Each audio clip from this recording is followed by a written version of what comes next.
तेरी कोई सहायता नहीं कर सकते। अब तो भगवान ही तुझे महाराज की गोद में बिठा सकते हैं। जाकर भगवान विष्णु की तपस्या कर और उनसे प्रार्थना कर कि अगले जन्म में तुझे मेरी कोख से जन्म दे और महाराज की गोद में बैठने के योग्य बनाए।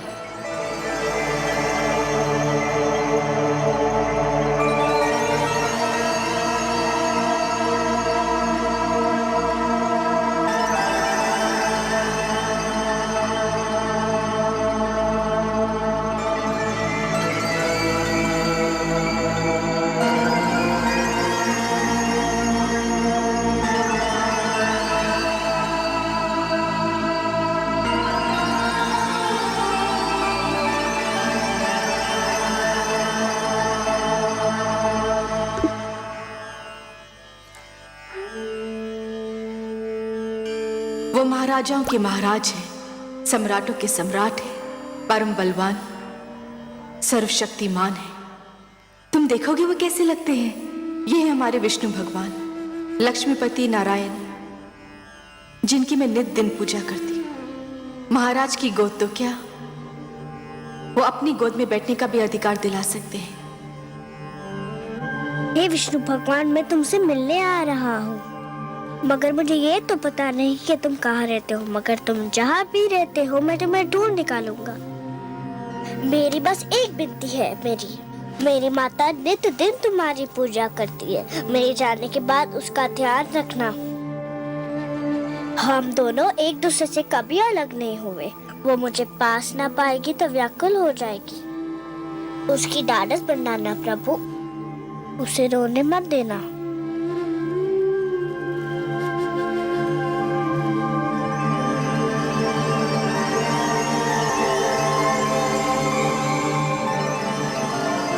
मैं तुम्हें सोता छोड़कर जा रहा हूँ, क्षमा कर देना मुझे।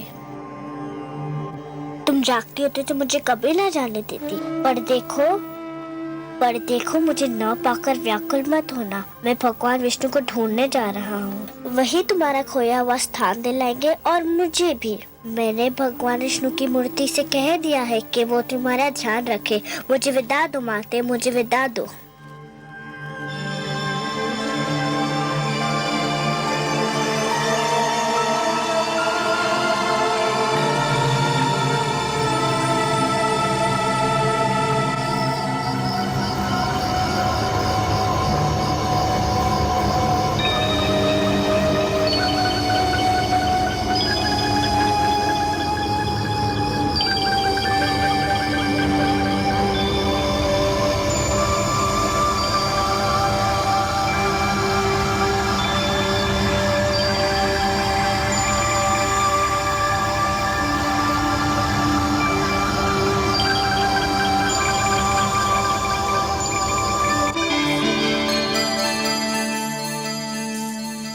हे प्रभु, देखिए नन्हा ध्रुव रात्रि के अंधेरे में राजभवन को छोड़कर आपकी खोज में निकल गया है। हाँ देवी, वो अपने मन की लगन को दबा नहीं पाया। परंतु हे सर्वव्यापी, वो तो क्षीर सागर का मार्ग भी नहीं जानता। देवी, एक यात्री के लिए सबसे कठिन क्षण वो होता है जब वो किसी अनजान यात्रा के उद्देश्य से मार्ग पर प्रथम पग धरता है। फिर तो मार्ग में सहस्त्रों घने पेड़ मिल जाते हैं जो उसके पैरों तले शीतल छांव बिछाने को तैयार रहते हैं। फिर मार्गदर्शक भी मिल जाता है, और मार्गदर्शक तो गुरु होता है देवी। परंतु हे सर्वश्रेष्ठ, वो तो अभी एक बालक है, उसे इस यात्रा में कितना दुख झेलना पड़ेगा।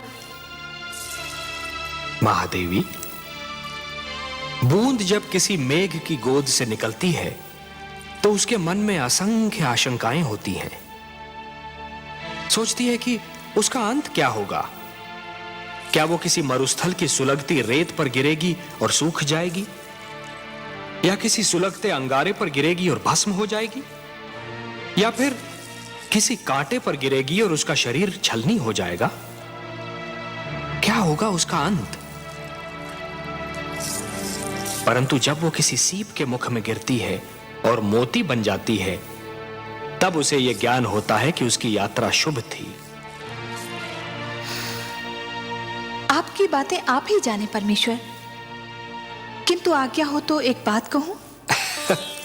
आप तो हमारी अर्धांगिनी है, हमसे कुछ कहने के लिए आपको हमारी अनुमति और आज्ञा की आवश्यकता नहीं है देवी। कहिए, अवश्य कहिए। यदि ध्रुव पर राह में कोई संकट आया तो मैं चुप नहीं रहूंगी, मैं इस खेल में कूद पड़ूंगी और आप मुझे रोकिएगा मत। नहीं रोकेंगे, परंतु एक बात का ध्यान तो आपको भी रखना होगा देवी।